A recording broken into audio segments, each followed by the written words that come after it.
Hi guys, it's Jordan here from Uprints SA in Durban. I'm doing some caps with our new cap press machine. This is the results I got so far. You got your, I don't know, people always battled with this 6-panel cap. You can see we've got an in the center of that cap, even with the G. So you also got the self-weeding paper-to-paper transfer system, and you're getting nice high-res graphics. That's a nice big graphic on there, and you got your military design. Alright, so I'm going to do a cap for you now, 6 panels. This is the cap press digital screen. This is 159 degrees Celsius. What I've done here, guys, as well, what I've noticed with all standard cap presses, they've got this perfectly oval type shape. And what happens is with these caps, you can see there's a bit of a gap in there.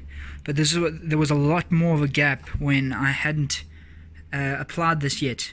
So what I've done is I've taken these our silicon, thin silicon pads like this, and I've cut 3 little, one each size, and put one over to give it a nice straight formation.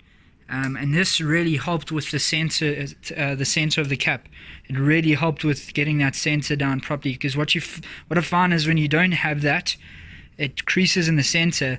And I had this result here. You can see this was without that little mod that I put on the cap press. It tends to turn in like that.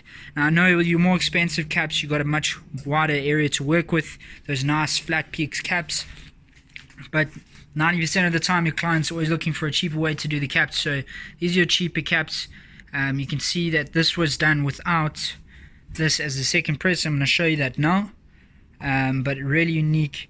You can now see that there's no damage on these caps, and I'm going to show you how I did that. Alright, okay, let's take that from me. Alright guys, I'm going to be putting a Castle logo on there.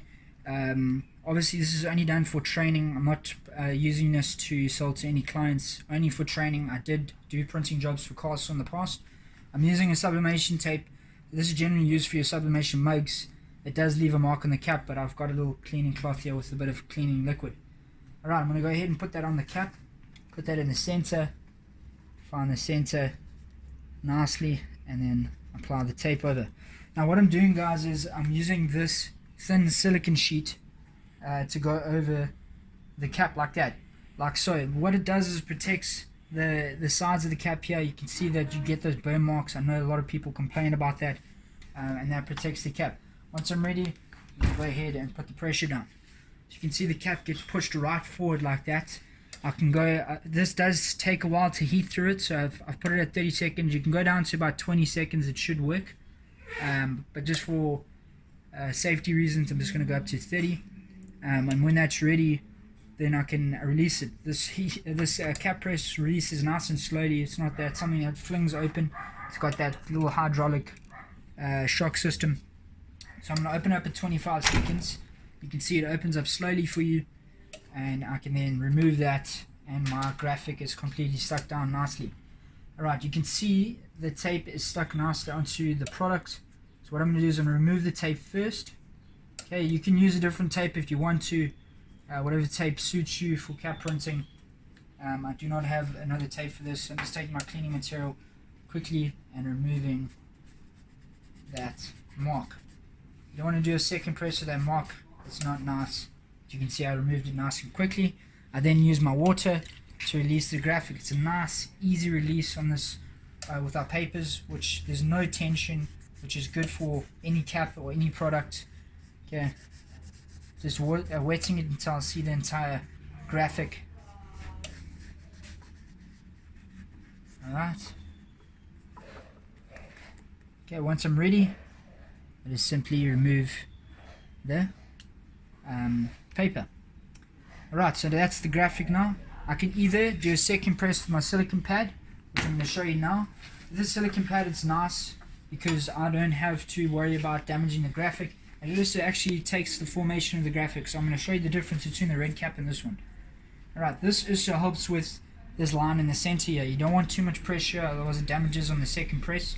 So what I'm going to do is I'm literally using the pad to push it into the cap. and you'll see that it takes shape of the cap and the stitching. Okay, and I am now completely done. Alright, so that is the graphic on the cap there. You zoom in a bit. You can see the stitching of the cap. That's what the silicone pad does. It reveals that stitching. And it really makes it nice and shiny. You can see the detail of the knitting through the logo. You can see the lines through the logo like that.